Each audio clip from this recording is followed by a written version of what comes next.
أعوذ بالله من الشيطان الرجيم. بسم الله الرحمن الرحيم. بسم الله الرحمن الرحيم. السلام عليكم ورحمة الله وبركاته. إن الحمد لله نحمده ونستعينه ونستغفره ونتوب إليه ونعوذ بالله من شرور أنفسنا وسيئات أعمالنا. من يهده الله فلا مضل له ومن يضلل فلن تجد له وليا مرشدا. أشهد أن لا إله إلا الله وأشهد أن محمدا عبده ورسوله. فقال الله تعالى: يا أيها الذين آمنوا اتقوا الله وقولوا قولا سديدا يصلح لكم أعمالكم ويغفر لكم ذنوبكم ومن يطع الله ورسوله فقد فاز فوزا عظيما. أما بعد. Kaum muslimin muslimat jamaah rahimani wa rahimakumullah, kita awali dengan bersyukur kepada Allah atas anugerah dan kekuatan yang Allah berikan kepada kita. Fala haula wala quwwata illa billah. Pada maghrib kali ini kita bisa kembali bermajlis ilmu dari ilmu sirah Nabi Muhammad sallallahu alaihi wa alihi wasallam, di mana pada kesempatan kali ini pula kita bersyukur kepada Allah Subhanahu wa taala diberikan usia yang barokah, Allahumma amin. Usia yang diberikan sampai melewati hari-hari yang Rasul sallallahu alaihi wasallam menyampaikannya adalah a'dhamul ayyam. Sebagaimana di dalam riwayat Imam Ahmad dan juga Sahih Muslim, ma min ayyamin a'dham, tidak ada hari-hari yang lebih a'dham. A'dham bagian dari sifat yang paling agung, paling besar, paling tinggi, paling mulia. Dan Allah Subhanahu wa taala juga menjadikan lafal a'dham di beberapa ayat-ayat, setidaknya ada di dalam 3 surat. Ada di dalam surat At-Taubah, ada di dalam surat Al-Hadid, dan ada di dalam surat Al-Muzammil. Di dalam ketiga surat ini Allah menggunakan lafal a'dham untuk 2 perkara.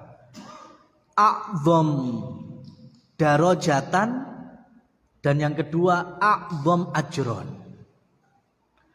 A'dham darajatan artinya derajat yang paling agung, paling mulia, paling tinggi. Itu a'dham darajatan.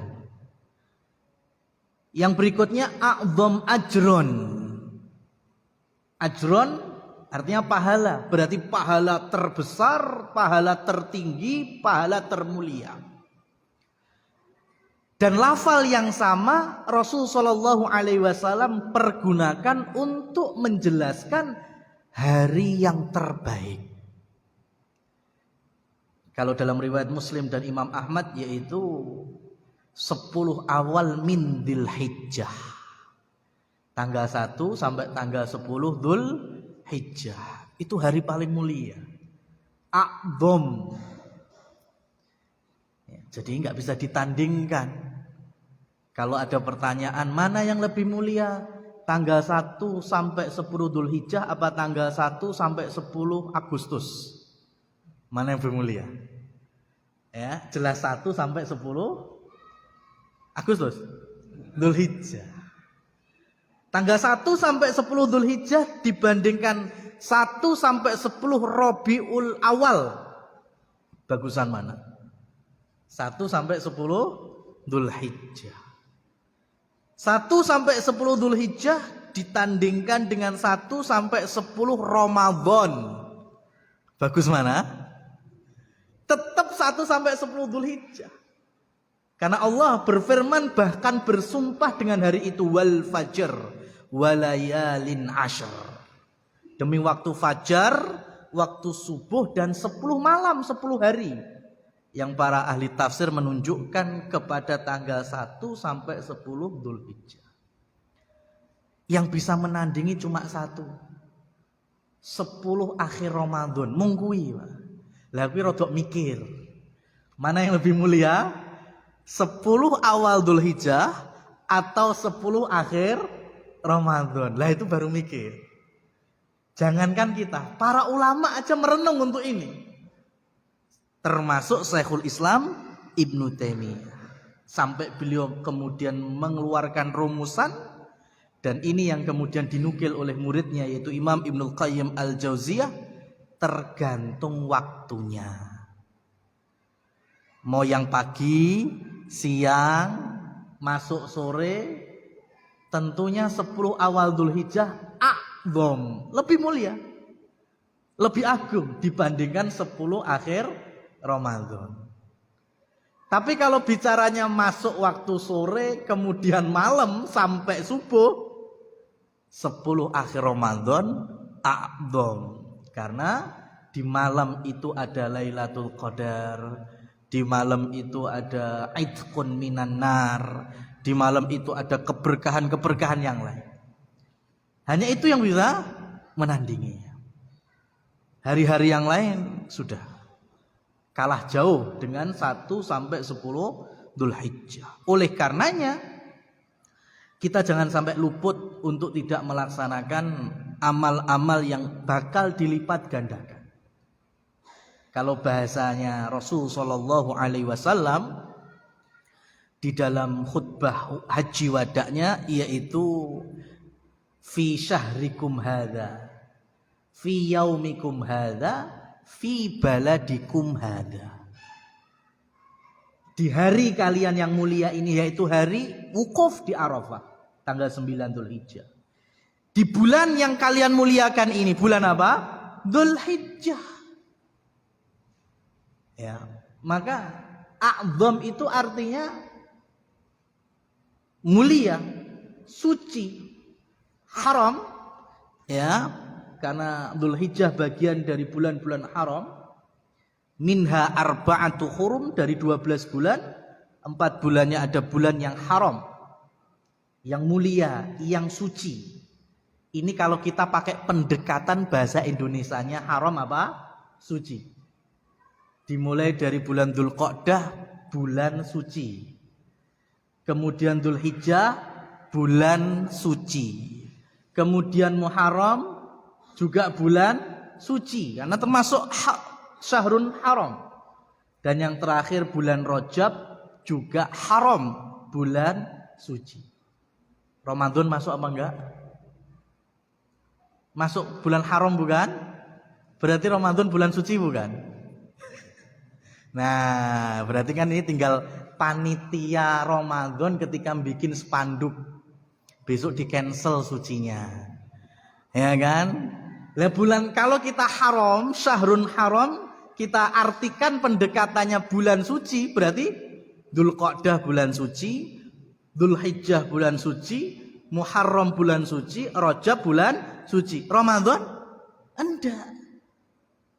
Ya, berarti besok yang desain selamat datang marhaban bulan suci Ramadan, sucinya dicoret, didelet, diganti bulan Quran, bulan sedekah, bulan keberkahan, bulan Lailatul Qadar, macam-macam masih banyak. Disebut nih kabeh kurang wis panduke malah. Ya, tapi jangan disebut bulan suci. Kalau suci versi Indonesia mengartikan dengan istilah Arabnya apa? Syahrun haram. Dan di bulan ini pula Rasul sallallahu alaihi wasallam melaksanakan haji wada. Nah, dan di antara ibadah yang paling masyhur juga adanya Idul Adha. Bahkan ada tambahannya, ayyamu tasyriq. Kata Rasul sallallahu alaihi wasallam, hari raya plus hari tasyrik adalah yaumu aklin wa syurbin wa dzabhin. Dalam riwayat yang lain juga ada walaibin. Hari raya hari tasyrik itu hari makan, minum, makanya malah dilarang berpuasa. Hari menyembelih dan hari bermain.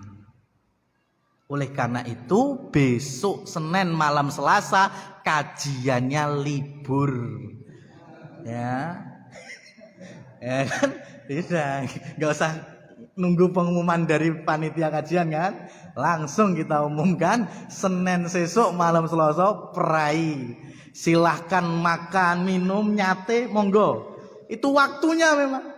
Bermain dengan keluarga silahkan. Malah saya nggak datang diundang kajian, saya nggak datang. Ya, iya. Karena ini Rasul Shallallahu Alaihi Wasallam menyampaikan kepada para sahabat, bahkan Umar bin Khattab, likai ya'lamu al-Yahuda wan Nasara, supaya mereka orang Yahudi, orang Nasrani, wahai Umar, tahu anna fi dinina fusha, bahwasanya di agama kita, di syariat kita ada masa apa itu? Masa istirahatnya. Ya, waktunya istirahat buat bermain, bermain. Ya, buat bersenang-senang, bersenang-senang. Selagi tidak melanggar dari ketentuan dan syariat Allah dan Rasulnya. Waktunya serius lagi, datang ke majelis ilmu lagi, ya kita datang lagi, penuhi majelis ilmu lagi. Itu kan enak. Jangan diwolak-walik. Hari tasyrik malah tablik akbar, ya kan? Waduh, ini merusak agenda nyate kan jadinya. Nah, ma'asyiral muslimin wal muslimat rahimani wa rahimakumullah tabaraka wa taala. Akhir dari pembahasan kita yaitu menyebutkan hadis dalam perjalanan Rasul sallallahu alaihi wasallam haji wada, di mana ada salah seorang sahabat Sa'ad bin Abi Waqqas yang sedang sakit parah.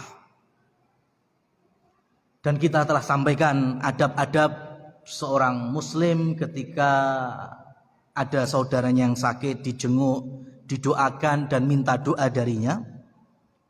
Kemudian Sa'ad bin Abi Waqqas juga meminta kepada Rasul sallallahu alaihi wasallam pendapat terkait dengan wasiat sepertiga dari hartanya. Hadis ini belum selesai. Kita lanjutkan pada kesempatan kali ini. Masih ada tinggal sedikit. Setelah Rasul sallallahu alaihi wasallam meridhoi bahwa batas maksimal harta wasiat adalah sepertiga, kemudian fakultu, Sa'ad bin Abi Waqqas berkata, ya Rasulullah, ukhallafu ba'da ashabi. Wahai Rasul, apakah aku ketinggalan sesudah sahabat-sahabatku haji? Jadi Sa'ad bin Abi Waqqas itu pengen bertanya, kalau dengan sakitku ini aku meninggal, aku kan yuk ketinggalan jauh dengan sahabat-sahabatku. Mereka bisa masih melanjutkan sholat, puasa, sedekah, macam-macam. Adapun aku sudah tidak bisa. Bahkan yang paling disayang oleh Sa'ad bin Abi Waqqas, maksud dari ditinggal sahabat adalah kalau sampai Sa'ad bin Abi Waqqas wafat, berarti beliau wafat di Mekah Al-Mukarramah. Berbeda dengan sahabat-sahabat muhajirin, ketika mereka sehat, pulang haji, masih bisa menemani Rasul sallallahu alaihi wasallam kembali ke Madinah. Jadi Sa'ad bin Abi Waqqas bukannya takut mati, enggak. Ya, beliau termasuk pahlawan Uhud. Ya, veteran Uhud dengan berbagai macam luka yang dideritanya. Kalau masalah mati mah urusan gampang itu bagi Sa'ad. Tetapi yang beliau khawatirkan kalau beliau meninggal dunia tapi meninggalnya di Mekah. Padahal sahabat muhajirin itu, mereka itu kan Mekah sudah ditinggalkan. Ya, dari tahun ke-13 kenabian, mereka sudah menemani Rasul hijrah ke Madinah. Meskipun itu tanah kelahiran, tapi mereka lebih cinta tanah Madinah. Karena di sanalah mereka berjuang bersama Rasul, membina wilayah dari nol, membersamai Rasul di dalam jihad, macam-macam. Makanya Sa'ad bin Abi Waqqas pengennya itu kalau boleh minta meninggalnya di Madinah, bukan di Mekah. Makanya beliau tanya kepada Rasul Shallallahu Alaihi Wasallam, ya Rasul, kalau saya sakit terus meninggal, mati, ya saya dikubur di sini. Saya ditinggal sama rekan-rekan muhajirin. Mereka bisa balik ke Madinah, mereka nanti meninggal di Madinah. Maka dijawab oleh Rasul Shallallahu Alaihi Wasallam, innaka lan tukhallifa fata'mal amalan tabtaghi bihi wajhallah. Enggak, Sa'ad, kamu tidak akan ditinggal oleh sahabat-sahabat muhajirin yang lain. Engkau akan bisa beramal, beribadah dengan niat tulus mengharap wajah Allah, mengharap ridha Allah. Ini bahasanya Nabi Shallallahu Alaihi Wasallam, bukan kemudian umurmu dawa saat ora mati neng kene ora, nggak seperti itu. Ya, Rasul Shallallahu Alaihi Wasallam, dan ini bagian dari nubuat. Ya, ketika Allah Subhanahu Wa Taala memberikan keterangan bahwa sakit kerasnya Sa'ad bin Abi Waqqas ketika haji wada tidak kemudian membawa kematian bagi dirinya radhiyallahu anhu, enggak. Maka Rasul sallallahu alaihi wasallam masih menyampaikan, lan tukhallifa, engkau tidak akan ditinggal oleh sahabat-sahabat muhajirin yang lain. Engkau akan balik bersama kami ke Madinah. Ya, bahkan yang meninggal 3 bulan setelah itu Rasul sallallahu alaihi wasallam sendiri. Sa'ad malah sehat walafiat nanti. Ya, bahkan nanti bisa masuk membawa orang-orang dalam peristiwa Qadisiyah. Nah ini Rasul Shallallahu Alaihi Wasallam sedang mengkabarkan Sa'ad sakit parahnya itu nggak sampai membuat dirinya wafat. Ya. Kemudian Rasul Shallallahu Alaihi Wasallam kemudian mendoakan para sahabat, para muhajirin, para ansor. Lakinil ba'isa Sa'ad ibnu Khawlah. Muttafaqun alaih. Baru hadisnya tertutup. Tetapi yang disayangkan adalah yang wafat di Mekah ketika musim haji wada adalah Sa'ad ibnu Khawlah. Jadi yang meninggal bukan Sa'ad bin Abi Waqqas, tetapi Sa'ad ibnu Khawlah. Ini juga sahabat. Ya, yang kemudian nanti wafat ketika haji dan dikuburkan di Makkah. Ya, oleh karenanya dari hadis ini ada hikmah dan faidah yang besar bahwa pada hakikatnya tidak ada kekhususan dan keistimewaan kuburan manapun. Ya, tidak ada keistimewaan kuburan manapun. Memang ketika ditanya tempat terbaik di muka bumi, tentu Baitullah. Ya, Masjidil Haram. Kotanya berarti kota Makkah. Baru kemudian nantinya ada tanah suci yang kedua. Ada masjid yang kita muliakan juga, yaitu Masjid Nabawi, Madinah. Tapi kalau kaitannya dengan kematian, ya, pengen dikubur di mana itu bebas. Ya, tentu orang berihram mereka ada kekhususan. Jamaah haji yang sedang ihram meninggal ketika haji saat ihram ada kemuliaan kematiannya, dan dikuburkan di mana? Terserah di kuburan manapun di kota Mekah. Ya, begitu juga di Madinah. Kuburan Baqi tentu ada 10.000 sahabat di sana. Tapi bukan berarti kuburan selain Baqi enggak mulia. Ya, kuburan Madinah yang lainnya sama saja. Jadi kalau tanah mulianya ada, tapi kuburan termulianya ya itu sama saja. Jadi nggak perlu berwasiat kalau orang Indonesia kemudian meninggal di luar negeri kudu dibalik nih neng Indonesia. Wong Jawa merantau neng luar Jawa lek mati kudu dikubur nih neng Jawa. Nggak ada pengaruhnya sama sekali. Mungkar nakirnya sama. Ya. Mbok kira terus mungkar nakir lek luar Jawa bagian etan rodok kasar-kasar ngono. Terus mungkar nakir yang Jawa, Jawa Tengah, Yogyakarta lembut sama aja. Ya enggak ada bedanya. Tapi Sa'ad bin Abi Waqqas bukan enggak ridho kalau dikuburkan di Mekah, tapi beliau khawatir saja pengennya kalau boleh itu dikuburkan di Madinah bersama para sahabat yang lain dan disitulah tempat mereka berjuang. Ya. Jadi hadis ini bukan kemudian Sa'ad bin Abi Waqqas enggak ridho kalau dikuburkan di Mekah. Kalau memang meninggal di Mekah ya pasti dikuburkan di Mekah. Nah, contohnya adalah sahabat yang meninggal saat itu yaitu Sa'ad ibnu Khawlah. Beliau wafat dikuburkan di Mekah.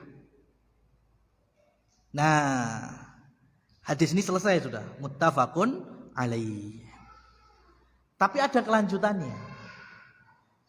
Kelanjutan dari istri Sa'ad bin Khawlah radhiyallahu anhu. Ya. Jadi istrinya itu namanya Subai'ah al-Aslamiyah. Rasul sallallahu alaihi wasallam kita sampaikan di Mekah kurang lebih 18-19 hari. Dan di sela-sela itu wafatlah sahabat yang mulia Sa'ad ibnu Khawlah. Padahal beliau juga ditemani oleh istrinya yang saat itu namanya Subai'ah al-Aslamiyah radhiyallahu anha sedang hamil. Dan ketika baru berapa hari dikubur, hitungannya hari. Bahkan ada riwayat yang kurang dari 5 hari. Subai'ah al-Aslamiyah bersalin, melahirkan anak. Dan ketika sudah melahirkan anak, Rasul sallallahu alaihi wasallam mengetahuinya.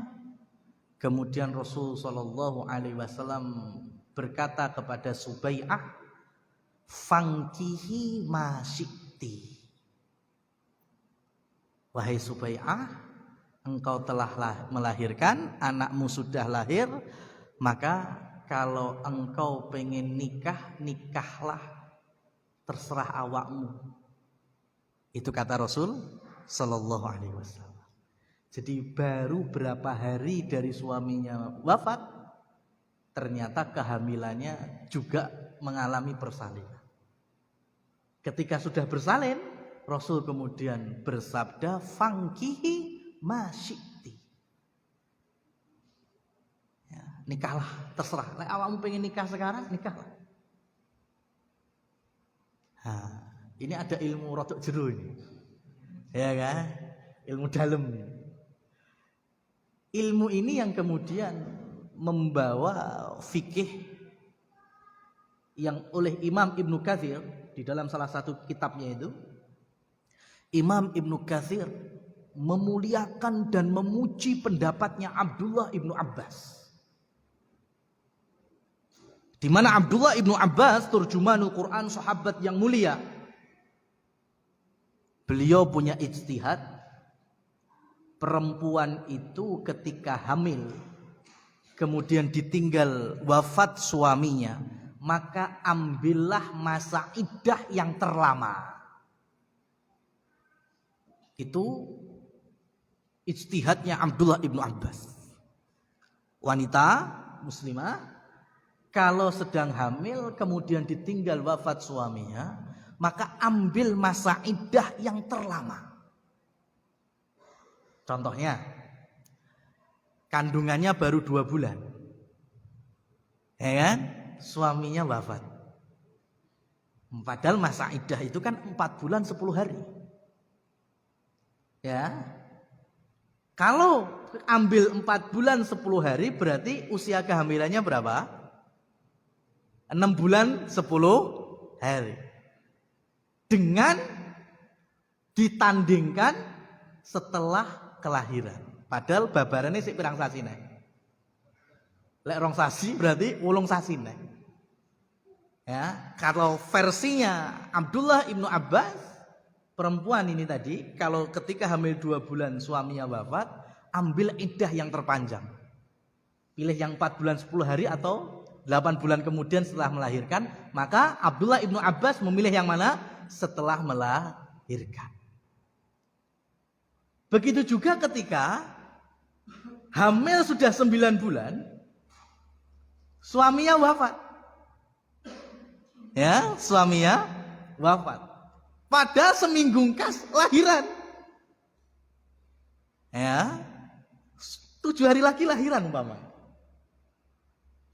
Padahal ada masa iddah 4 bulan 10 hari. Kalau ijtihadnya Abdullah ibnu Abbas, seorang istri yang hamil 9 bulan ditinggal wafat suaminya, iddahnya ketika berlahiran apa? Nunggu patang sasi 10 dino nek. 4 bulan 10 hari. Ini kan juga bagus, nggak sembarangan yang punya ilmunya. Abdullah ibnu Abbas radhiyallahu anhu. Ya. Oleh karenanya Imam Ibnu Katsir memuji dulu ini, memuliakan pendapatnya, masya Allah. Tapi di akhir dari ucapan Ibnu Katsir atau tulisannya, beliau kemudian kalau seandainya tidak ada hadis ini, yaitu cerita istrinya Sa'ad ibnu Khawlah, pasti aku akan mengikuti pendapatnya Abdullah ibnu Abbas. Tapi karena ada kisah Subai'ah al-Aslamiyah radhiyallahu taala anha, istri dari Sa'ad ibnu Khawlah radhiyallahu anhu, yang mana ketika ditinggal wafat suaminya, beberapa hari kemudian babaran. Dan Rasul sallallahu alaihi wasallam memerintahkan, fangkihi, kalau kamu pengen nikah sudah nikahlah. Maka hadis ini memberikan lebih kuat kalau perempuan hamil masa iddahnya adalah ketika selepas persalinan. Kenapa? Karena perbandingannya ini antara sabda Rasul sallallahu alaihi wasallam dengan ucapannya Abdullah ibnu Abbas. Padahal Abdullah ibnu Abbas juga mulia, kita pun banyak ngambil ilmu dari beliau. Tapi karena ada hadis, maka yang didahulukan otomatis hadis Rasul sallallahu alaihi wasallam. Gitu ya. Ini kalau kita praktekkan setiap hari enak. Termasuk riyoyone sesuk kapan lah enak. Ya kan? Hadisnya kan terlalu sahih kalau saya bilang. Ya kan? Terlalu kuat dan terlalu sahih. Berhari rayalah bersama kaum muslimin, pemerintah kaum muslimin, selesai urusan. Ya kan? Arek ngomong pendapat itu pendapat. Sabda Nabi terlalu kuat. Ya kan? Terlalu sahih. Puasa bersama pemerintah kaum muslimin, menyembelih bersama pemerintah kaum muslimin, berhari raya juga bersama pemerintah kaum muslimin, aman. Enak loh? Gitu. Ya. Nah, ma'asyiral muslimin rahimani wa rahimakumullah tabaraka wa ta'ala. Berikutnya kita lanjutkan ketika Rasul sallallahu alaihi wasallam di Mekah, Faraqibal Qaswa, Rasul itu menaiki untanya yang bernama Al-Qaswa. Dan di antara khutbah beliau yang ada di dalam buku adalah inna dima'akum wa amwalakum haramun alaikum ka hurmati yaumikum hadha fi syahrikum hadha fi baladikum hadha.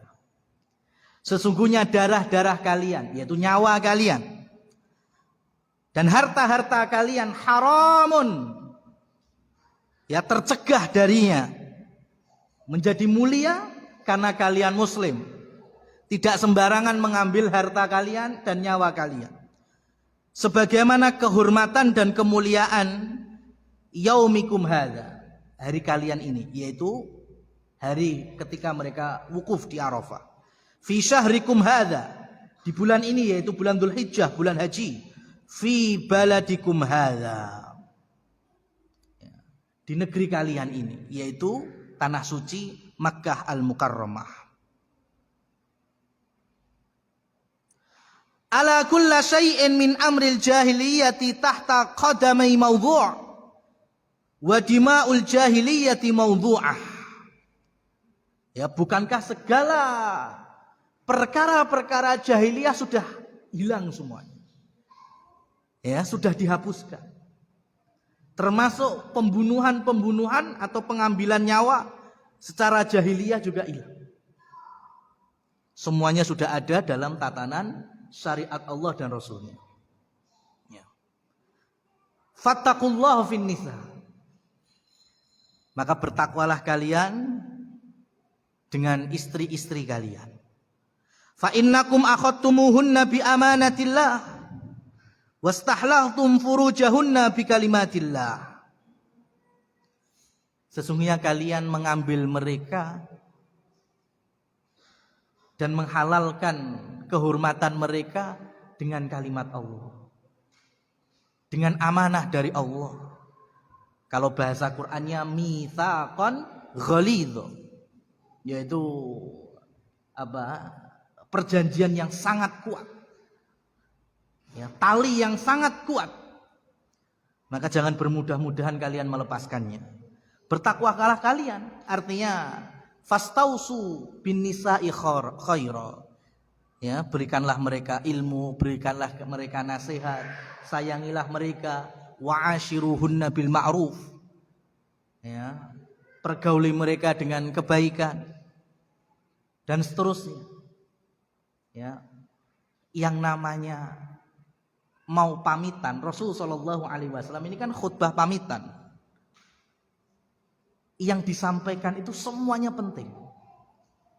Kira-kira orang kalau pamitan sing dieling niki perkara sing gede apa perkara remeh? Kan nggak mungkin perkara remeh. Maka dalam haji wada itu isinya berat-berat semua, perkara penting semuanya.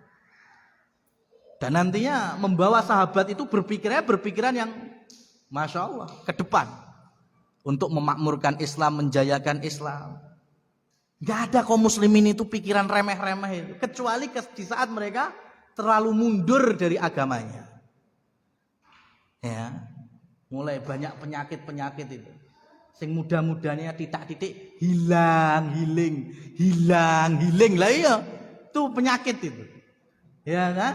Titik-titik hilang itu. Enggak, coba Umar bin Khattab pernah titik-titik hilang gitu? Enggak ada. Karena mereka mikir besar, nggak pikiran remeh. Ya, nggak ada, saking remehnya itu loh. Perkara klepon makanan agama Islam, sego padang makanan agama dibahas. La haula wala quwata illa billah. Itu perkara panganan loh. Sampai ada sensus agama nih. Mending KTP ada sensus agamanya. Ya kan? Itu saking remehnya kita bahas. Masya Allah. Dikomentari lagi, tambah lagi. La haula wala quwata illa billah. Maka Rasulullah SAW menyampaikan aja. Ini kalau kita nggak belajar, nggak paham itu. Ketika saat engkau tidak akan ketinggalan dengan sahabatmu. Maksudnya apa? Oh, saat berarti usianya masih panjang. Ya.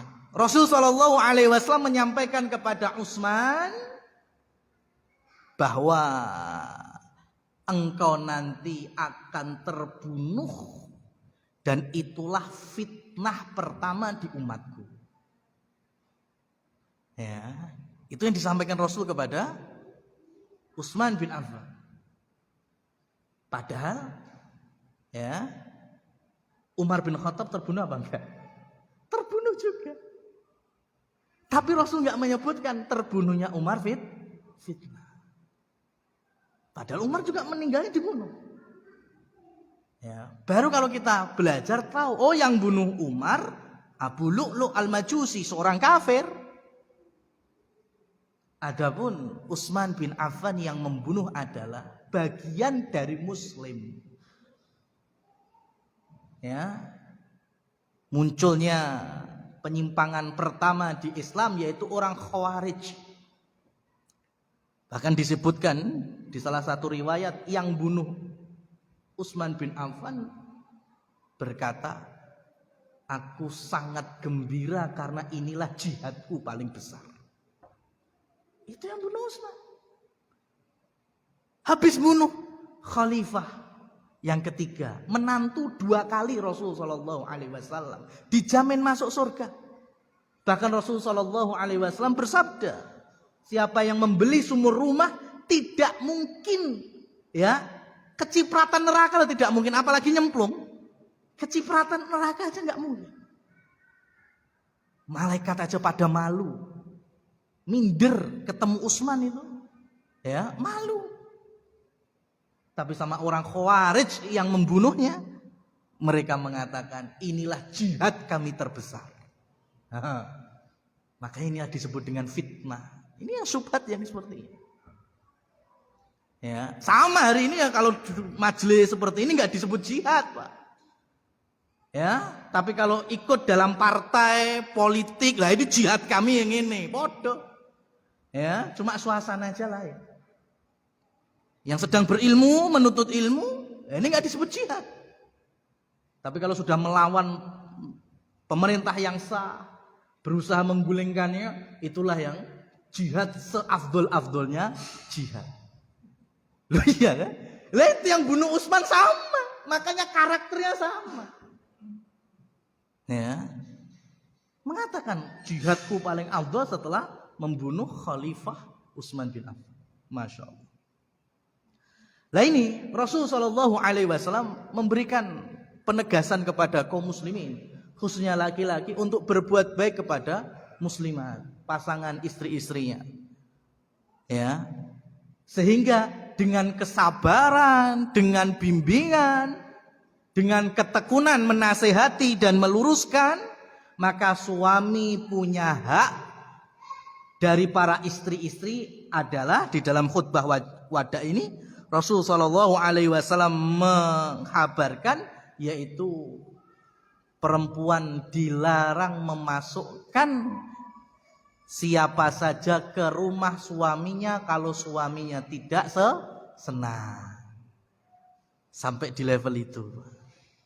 Ini bagi muslimat, ya, para ummahat, ya, haknya suami diantaranya tidak memasukkan siapa saja ke rumah kalau suaminya itu tidak suka. Mohon maaf dalam tanda petik, termasuk dari sisi keluarganya.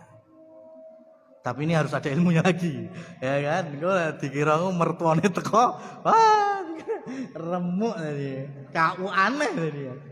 Artinya kalau temen istrinya mungkin senang tapi suaminya nggak senang, maka dilarang untuk dimasukkan ke rumah suaminya. Wallahu a'lam bishawab. Kita jeda dulu mendengarkan adzan Isya.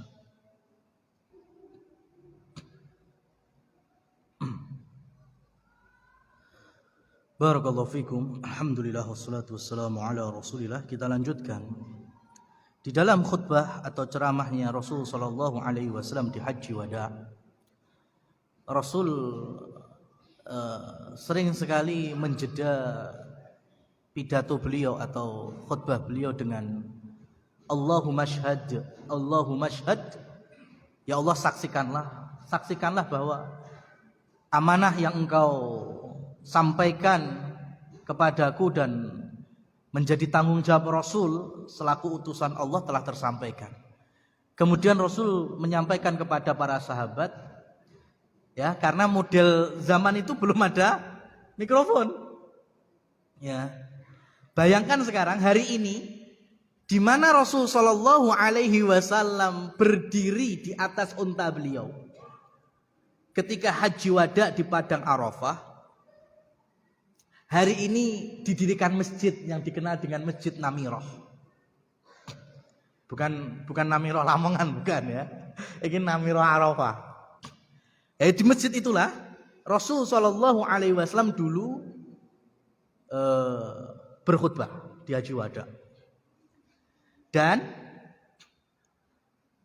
saat itu kan 140.000 kaum muslimin. Ya kan? Itu kalau Rasul Shallallahu Alaihi Wasallam sekeras-kerasnya suara beliau, kira-kira nyampe enggak itu sampai yang sana? Enggak. Makanya Rasul nanti mintanya bergelombang. Ya, seperti inna dima'akum wa amwalakum haramun alaikum ka hurmati yaumikum hadza. Ya, fi yaumikum hadza wa fi syahrikum hadza wa fi baladikum hadza. Kemudian nanti berhenti. Saf yang paling bisa dengar terakhir, ganti mereka menyampaikan ke belakangnya. Fal yuballighi syahid al-ghaib. Yang hadir hari ini tolong sampai kepada yang enggak hadir hari ini. Ya, maka ini bagian dari ilmu, kewajiban mengilmui khutbahnya Rasul sallallahu alaihi wasallam di Haji Wada. Karena Rasul memerintahkan demikian, siapa yang enggak hadir termasuk kita enggak hadir, harus tersampaikan. Ya, karena ini saripati dari dakwah beliau yang kurang lebih 23 tahun itu. Ya, kita semua harus tahu. Dari dakwah tauhidnya, terus ke masalah sholatnya, sosialnya, masalah harta, dan lain seterusnya. Ya, sampai masalah hari kiamatnya. Jadi fal yuballighi syahid al-ghaib itu menunjukkan bahwa sampai kapanpun Islam ini harus di atas ilmu. Kita beramal di atas ilmu, kita ikhlas juga di atas ilmu, dan lain seterusnya. Ya, bahkan nanti ya di akhir zaman Mekah, Ka'bah itu hancur. Ya, itu pun juga kita tahu karena ilmu. Dan di antara tanda kiamat an yurfa'al al-ilm, ya, an yurfa'al ilm wa yasbutul jahlu. Ilmu diangkat, kejahilan yang menetap. Nah, bagaimana ilmu itu diangkat? Di antaranya bukan intiza'an min sudurin nas, langsung hilang dari dada-dada manusia, enggak. Tapi biqabdil ulama, dengan wafatnya para ulama, dengan menghilangnya beberapa ilmu-ilmu, ya, karya-karya ulama juga, sampai semua orang pun bingung antara yang jahil sama yang alim itu 11-12. Ini contohnya ya, pengalaman pribadi ini, Pak. Beberapa waktu yang lalu ketika saya safar di rest area, saya sholat maghrib. Cuma saat itu jadi makmum karena sudah ada imamnya. Saya makmuman sholat maghrib, kemudian imamnya lupa tasyahud awal. Dan ini termasuk gerakan wajib. Kalau sampai kelupaan kan mau nggak mau harus sujud sahwi. Dan ternyata imamnya tahu ilmunya ini. Maka akhirnya ada sujud sahwi, ya, sebelum kita selesai sholat. Lah ketika sudah selesai, samping saya berdiri sudah selesai, samping saya kemudian jawab, "Iki imamnya siapa? Imam aliran apa lagi? Mosok sholat diakhiri 2 kali sujud. Jan, enek-enek wae. Penyimpangan apa lagi nih?" Saya kan jadi bingung. Lagi sing jahil sing sopo? Sing kayak gitu loh, ya kan? Saya kan juga otomatis langsung kagok. Lagi kok ngomong nih imam, pada sing bener sing imam, sing komentar malah sampean, ya nggak tahu malah. Ya kita tuh di level itu. Ya. Dan berapa tahun yang lalu sama. Saya perjalanan ke Pasuruan, saya di rest area Jombang pernah juga sholat. Saya makmuman sholat maghrib saat itu. Kemudian imamnya udah sepuh, nggak masbuk saya. Rakaat kedua salam. Loh, saya bingung toh. Lah kok salam nih? Ya otomatis saya nambah dewe, Mas. Koyo masbuk tadi ini. Ya, saya nambah rakaat ketiga maghrib. Habis selesai salam, samping saya akhirnya juga bingung. Pak, tadi imamnya sholat apa ya? Duka ya, Mas. Akhirnya banyak yang sing wong grundel itu, akhirnya saya beranikan tanya. Masih dikir itu simbahnya, Mbah ngapunten, Mbah. Jenengan wong sholat nopo? Kita tadi sholat maghrib pengennya. Iya, saya sholat maghrib. Ngapunten Mbah, wow 2 rakaat. Lho le, jenenge wong safar, musafir, kuwi salate oleh dikosor dadi loro. Ya toh? Saya bingung, iki sing bodho sapa ya lek ngene. Ya kan? Betul itu. Ya gimana? Perjalanan masih panjang, Pasuruan ini baru sampai Jombang ya. Iki lek didawakne ra teko-teko nggon. Ya kan?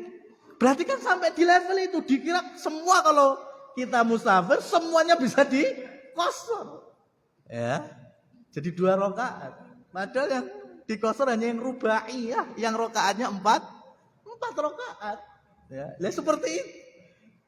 Ya. Sampai jahil yang menetap, ya, ilmu yang terangkat. Maka Rasulullah SAW menyampaikan yang kita juga wallahu a'lam, mana yang lebih dulu nanti? Apakah Al-Quran yang diangkat atau Ka'bah yang hancur atau yang terambil? Ya, mana yang lebih dulu? Ka'bahnya dulu yang hilang atau Qurannya dulu yang hilang? Ya, tapi kapan itu terjadi? Tentunya ketika muslimin sudah nggak ada yang berilmu saat itu. Nggak ada lagi yang tahu Quran. Semua orang dalam kondisi buruk semuanya. Maka ketika ada seorang raja Habasyah, ya, ja'a Habasyiyun ila Makkah. Ya, seorang Habasyi, orang Afrika, Ethiopia datang ke Mekah. Tentunya ini raja karena membawa pasukan. Kemudian langsung mendatangi Ka'bah, kemudian ngrogoti watu-watune Ka'bah. Terus dilangsir. Ya, dikekne mburine, kekne pasukannya. Itu enggak tahu, wallahu a'lam, apakah kemudian dibawa ke laut, dibuang ke laut atau dibawa ke Afrika. Ya, yang penting Ka'bah seperti itu. Allah hilangkan. Dan ternyata Allah pun tidak mencegahnya. Berbeda tentang peristiwa Abroha. Abroha mau menghancurkan Ka'bah, jangankan masuk Mekah. Ya, masih di perbatasan antara Mina, ya, di Wadil Hasir. Itu Allah sudah mengirimkan Tayran Ababil. Belum sampai Masjidil Haram hancur semuanya. Ka'bah terlindungi. Belum kesentuh apa lagi. Ya, karena Allah Subhanahu wa taala sedang memberikan hikmah, karena di tahun itu sebentar lagi Allah akan munculkan dan lahirkan nabinya, yaitu Nabi Muhammad sallallahu alaihi wasallam, membawa ilmu, membawa petunjuk untuk kita sekalian ini. Beda di akhir zaman, Ka'bah diambil batu-batunya, Allah sudah enggak melindungi lagi. Kenapa? Karena saat itu orang yang beriman sudah enggak ada. Semua orang sudah enggak punya ilmu. Enggak ada yang kenal Quran, enggak ada kenal azan, enggak ada yang kenal salat. Maka Ka'bah hilang pun sudah. Padahal hari ini kita masih memuliakan Ka'bah. Bahkan ketika Allah Subhanahu wa taala dari perintah wa'id yarfa, ketika Allah perintahkan Nabi Ibrahim membangun Ka'bah. Al-Qawaid, ya, bangunannya, wa Ismail ditemani putranya. Ini bukti ketaatan Nabi Ibrahim alaihi salatu wassalam. Dan ketaatan ketika meninggalkan awalnya istrinya, yaitu Hajar. Ketaatan ketika berdakwah tauhid kepada bapaknya. Bapaknya itu sudah sing gawe patung, gawe berhala, disembah ya disembah dewe. Ya, kalau ada orang pesen berhala ya dibikinkan. Kalau ada orang yang pengen berhalanya dirawat, ya di rumah. Kurang lengkap apalah ini. Ya kan, sudah sing gawe, sing maintenance, ya kan, engineering-nya wes lengkap. Kemusyrikan. Tapi Nabi Ibrahim alaihi salatu wassalam dengan ketaatan kepada Allah, berdakwah kepada bapaknya, masih memanggilnya dengan ya abati, wahai ayahku. Baru kemudian dengan kalimat pertanyaan, Mengapa engkau menyembah berhala yang tidak bisa membawa manfaat, tidak bisa meminum sendiri, nggak bisa makan sendiri, nggak bisa. Nah, ini pelajaran bagi kita. Terkadang kepada orang yang lebih tua, orang tua kita, siapa yang kita hormati, ya dakwah harus tetap ditegakkan, tapi metodenya, caranya. Contoh Nabi Ibrahim pakai kalimat tanya. Jangan langsung kalimat perintah. Waduh, Pak, musyrik Pak. Serah-serah dadi bapakku nih, aku seragel mbok anggap anak rapopo. Ngeri ngene. Nabi Ibrahim beda loh, nuansanya beda. Ya, ketika berdialog dengan orang tua, kalimat pertanyaan itu enggak terkesan menggurui. Ya. Kenapa toh Pak, kok masih melakukan hal-hal seperti ini? Nah, beda. Pak, rasa ngelakoni ini. Beda loh. Itu Nabi Ibrahim taat, dipuji oleh Allah, menjadi umam, satu orang tapi seperti umat. Ketika Allah Subhanahu wa taala melahirkan dari Hajar putra, yaitu Ismail alaihi salam. Kemudian Sarah cemburu. Sampai dalam riwayat disebutkan bersumpah memotong Hajar 3 bagian. Waduh. Cemburu, Mas. Makanya dalam Islam ada fikih cemburu. Cuma nggak ada kajiannya aja di sini. Ada fikih cemburu. Karena cemburu itu ada cemburu yang itu bawaan perempuan, ada cemburu yang madmum, yang tercela. Yang bawaan nggak bisa disalahkan. Ya, seperti cemburunya Sarah kepada Hajar. Ya, Hajar sudah Allah karuniakan keturunan, Sarah belum. Makanya beliau cemburu dan bersumpah akan memotong Hajar 3 bagian. Waduh, ini apa enggak mutilasi namanya? Ya kan? Tapi kemudian Nabi Ibrahim menjelaskan. Nabi Ibrahim enggak marah karena dalam kondisi cemburu. Nabi Ibrahim cuma mengatakan kalau enggak bersumpah atas nama Allah sudah enggak masalah. Tapi karena engkau sudah bersumpah, maka mau enggak mau kamu harus melakukan dari sumpahmu. Tapi kan enggak mungkin motong Hajar jadi 3. Maka Nabi Ibrahim memerintah Sarah untuk mendatangi Hajar, melukainya dengan cara nyubles kupingi Hajar kiwa tengen. Yang hari itu wanita itu kupingnya buntet. Bukan buntet gini. Ya, ada buntet. Maka kalau ada perempuan yang bolong itu malah mohon maaf kayak difabel. Kayak orang cacat. Maka Sarah nyubles Hajar kiwa tengen. Tentu awalnya Hajar merasa dirinya udah kurang. Ya, sudah enggak normalnya wanita lain. Maka dari cemburunya Sarah itu sampai melukai Hajar. Ya. Dan Nabi Ibrahim masih enggak marah ke Sarah. Karena dari cemburunya itu. Tapi Hajar kemudian mengakali dengan menaruh perhiasan di kedua telinganya. Yang hari ini kita kenal dengan giwang atau anting. Maka ketika ditaruh perhiasan di kedua telinganya, yang terjadi Hajar tambah ayu. Hajar tambah cantik, padahal Sarah itu udah cantik. Ya, Al-Hafidz Ibnu Hajar menyebutkan perempuan tercantik di zaman itu Sarah. Ya, perempuan tercantik aja melihat madunya, ya, pakai anting-anting di telinganya kok tambah cakep, tambah cemburu lagi. Maka kemudian menyampaikan ke Nabi Ibrahim minta petunjuk Allah, maka petunjuk Allah kemudian meminta Nabi Ibrahim membawa Hajar pisah dengan Sarah sampai jauh, enggak roh parane neng ndi itu. Sampai di suatu lembah biwadin ghairi dzar'in, di suatu lembah yang tandus. Ditinggal habis itu. Ya, Hajar ditinggal dengan bayinya Ismail. Di tempat yang kita kenal ada Ka'bahnya hari ini, yaitu Mekah. Itu. Jadi berangkat dari kecemburuan itu enek kota Mekah itu. Ya, adanya Ummul Qura itu dari cemburunya Sarah dengan Hajar. Dan Nabi Ibrahim kemudian memisahkan, itu pun atas petunjuk Allah. Beda dengan Nabi Muhammad SAW, ketika Allah berikan petunjuk, istri-istrinya ditaruh di Al-Hujurat.